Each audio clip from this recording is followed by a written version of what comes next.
In the 31st century, the age of war has engulfed the galaxy. While infantry, armored vehicles, and aircraft are still used, the backbone of all inner sphere and clan militaries is the Battlemech. 600 years of warfare have refined Battlemechs into the pinnacle of military technology.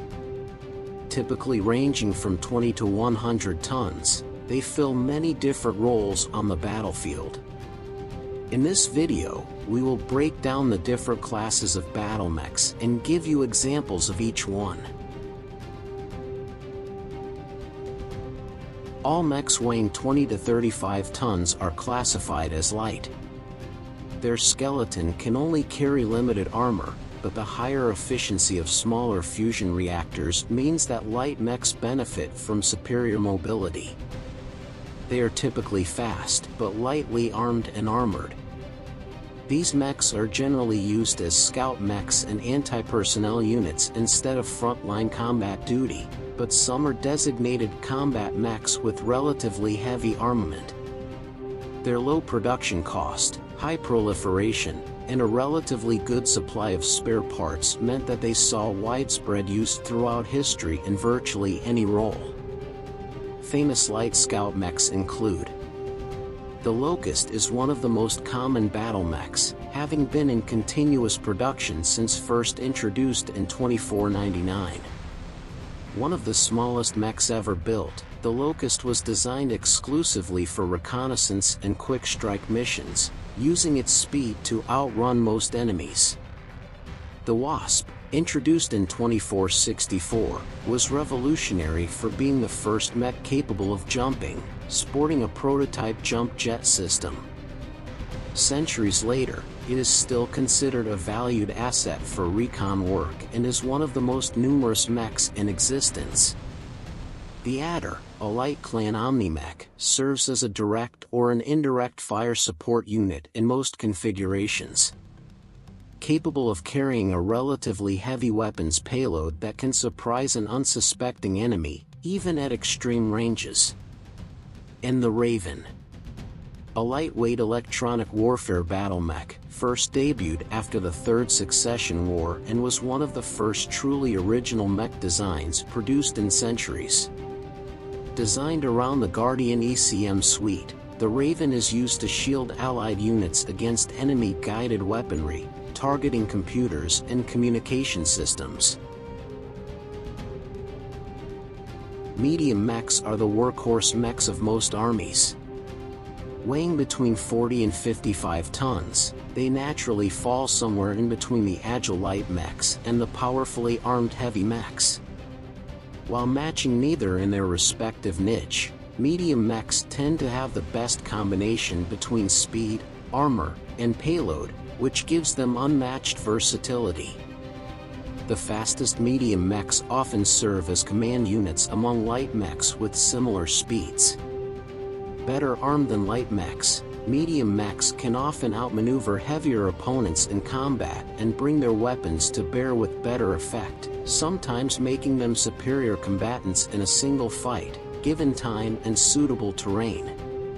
Common medium mech designs include: the Phoenix Hawk, first introduced by the Terran hegemony in 2568, was one of the most well-known battlemechs in the inner sphere.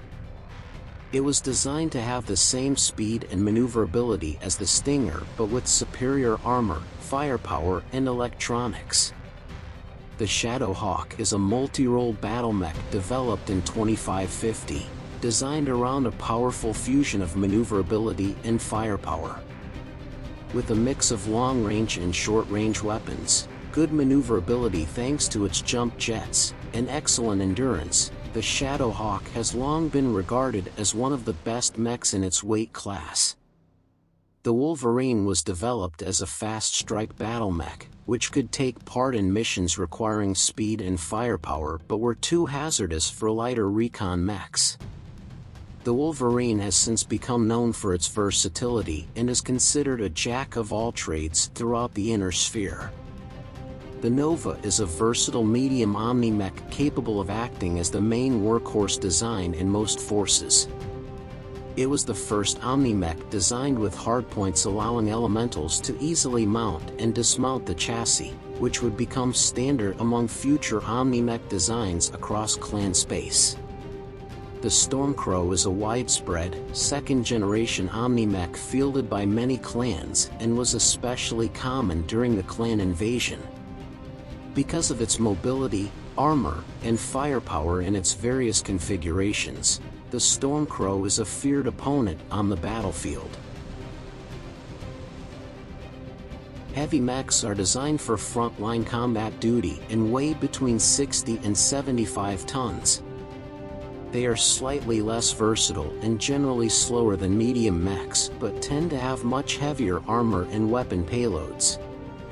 They are formidable and powerful foes capable of delivering sustained heavy fire over long ranges while retaining adequate mobility. Some designs are adapted to particular roles in combat, which significantly improves the combat performance of their unit but makes them a poor choice in single combat situations. Typical examples of heavy mech designs are: the Thunderbolt started production in 2491 as a planetary assault mech, but its varied arsenal makes it capable of serving many roles.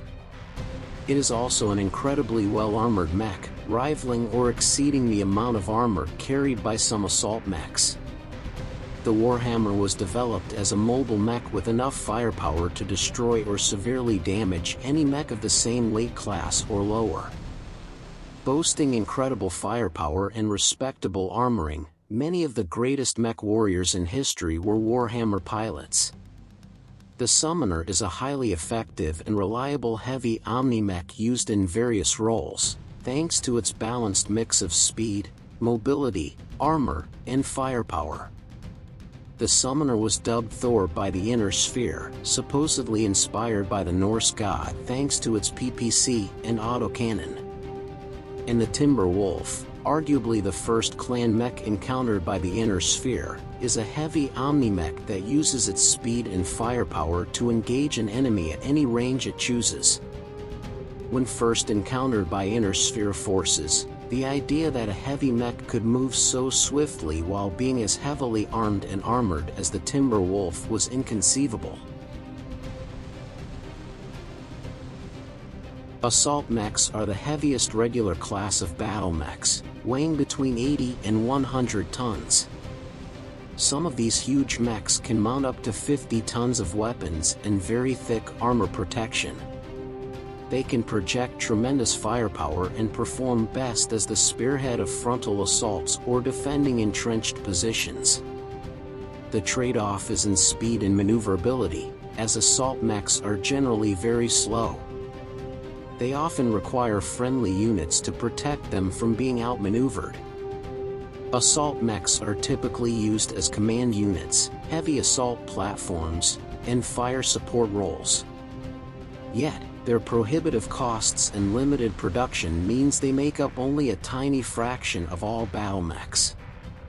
Iconic assault mechs include: the Macchi was the first true battlemech, designed in the 25th century, and utterly obliterated for remote control Merkava heavy tanks in its first combat trial without taking any damage. Incredibly, some Macchis survived for almost 7 centuries, some even remaining operational. The Atlas, designed with specifications from Alexander Kerensky himself, is probably the best-known battlemech ever to set foot on the modern battlefield.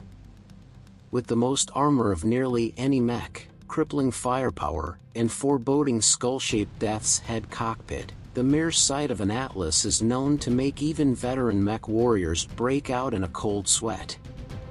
The Dire Wolf has the speed and armor of the Atlas but with superior potential firepower, making it one of the most feared Omni-Mechs throughout the Inner Sphere during the initial clan invasion.